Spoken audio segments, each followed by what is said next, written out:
Okay, this video is to show a few things that you can do in Word and what to look for accessibility purposes. So the first thing you can do is run the accessibility checker. It will not find everything, but it will give you a point to get started. So to do that, go to File, check for issues, and check accessibility. It opens the accessibility pane on the right side, and it always will ask you in a table to check the reading order. It doesn't do a real good job of checking everything you need in a table. The missing alternative text is what you're going to find the most.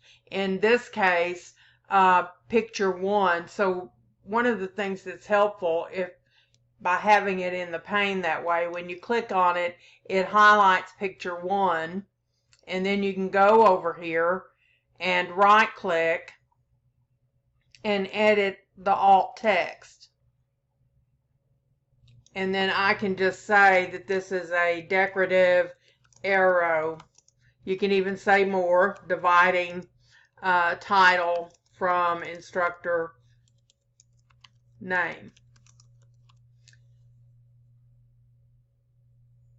And now that should go away, you see in the accessibility checker. Now that's just an example. Quite frankly, you shouldn't have that arrow there. It serves no real purpose. So, because you don't need a divider there. So in most cases you wouldn't have it, or you shouldn't have it. So you want to always start at the top of the document with heading 1. And we should not have that color there. So I'm going to show you how to assign or modify a heading. So up here in Styles, and you have to be on your Home tab, in Styles you have heading 1, and I have it highlighted. That's why it's showing heading 1 with the gray box around it. So I'm going to right click it, and I'm going to modify it. The thing that I need to modify is color. It's Calibri font, which is an acceptable font for web or for documents. Times New Roman is really the go-to. That's one that most everyone uses. But Calibri is the default, and it is okay to use it. I'm still using bold because my understanding is that Word uses strong as its tag and not bold anymore. Bold has been deprecated or done away with for HTML and for tagging, so we only use strong these days. So that's what needs to be used really for that purpose. And I use size 14. So what I'm going to do is change the color here. And the color should be the automatic black. You want your background to stand out from the color of your text. So the best way to do that is to have a white background with black text for color blindness, for everybody to be able to read it better. So use the automatic. Don't choose one from down here in the theme colors, but choose the automatic. Then down here you can do all sorts of other formatting to that heading 1. So you can change the paragraph spacing there. If you go to paragraph, you can put borders if you wanted to do that. There's all sorts of things that you could change there. You want to be sure, of course, anything you change is accessible. So I usually keep it pretty plain, which also helps students to be able to print the document because they're not using as much ink if you don't have a lot of graphics, etc. So you can make this change only in this document. You can have it to automatically update all the heading 1s in the document, or heading 1 on most of our Word documents, if we have not changed it, when it opens that first normal template, it's going to be kind of a weird heading 1. It's not really accessible. So you want to change that, and you can permanently change it on your computer with your copy of Word by choosing new documents based on this template. So every time you opened up the normal template, which is what automatically opens in Word unless you choose a different template, it's going to use this heading 1. So for the future, once you've done one syllabi, if you choose this new document based on this template, then it'll be there for the next semester. And you won't have to keep changing that. And click OK. So now I'm going to open the navigation bar just so you can see one of the reasons, or the navigation pane, we use this. So fundamentals of information system is showing there because it's formatted as heading 1.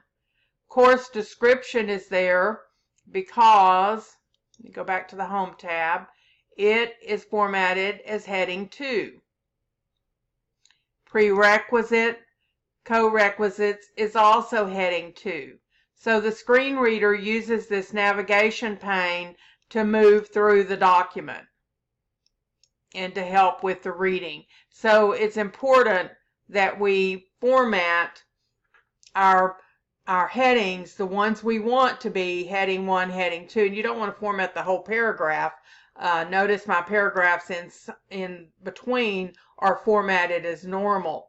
So I start the document and make everything formatted as normal, and then I go through and decide what I want to be heading 1, heading 2, and I keep my navigation pane on so that I can see that it's setting it up the way I want it to.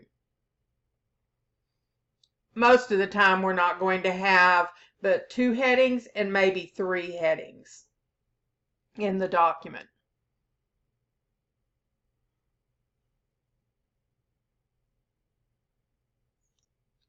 Okay, the next thing I'll cover has to do with the tables. So this is a table that I put in here, and I'll just say, quite frankly, I've gone through and I've removed tables. If you can remove a table, it's a good idea to do so. Tables should not be used just to organize information. So HTML is a whole different story. It's hard not to use tables and get it the way you want it set up, formatted, but in a document like this you can use tabs. You just have to learn how to use them. It is a little easier in a table. But when you use a table, which I've used right here, you need to have column headings. So these must be, and they should be formatted different than, and all I did was bold them and center them, so that they're different and set apart from the actual data in the columns. You should also have row headings, and I did not highlight these, although I certainly could. I could bold those too, and these tell what's in the row. So discussion journal, and then it gives information about those. So you must have those row headings. If the table is going from one page to the next, and you want to avoid that, but if it's divided between 2 pages, then you must also have where the column headings will be on the next page as well. So they have to be on the beginning of the table, and then if it moves to another page to finish the table, you have to repeat that column heading. Okay, so the other thing it has to have are captions. So I'm going to select the table and right click and insert caption. And you can type your caption here for the table. It can be grades explained. And I'm going to space between there and click OK.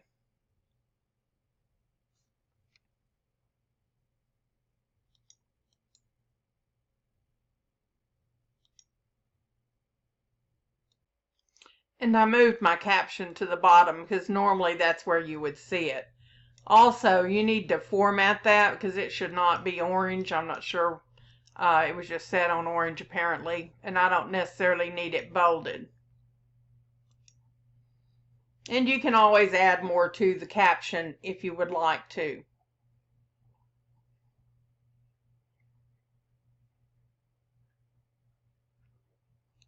Again, I will say that it's pretty easy to remove these.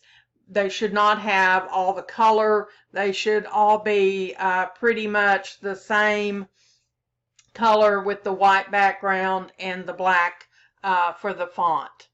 And if you can do away with a table, that's kind of the rule of thumb I'm going by. If you can do away with the table, then you're probably better off.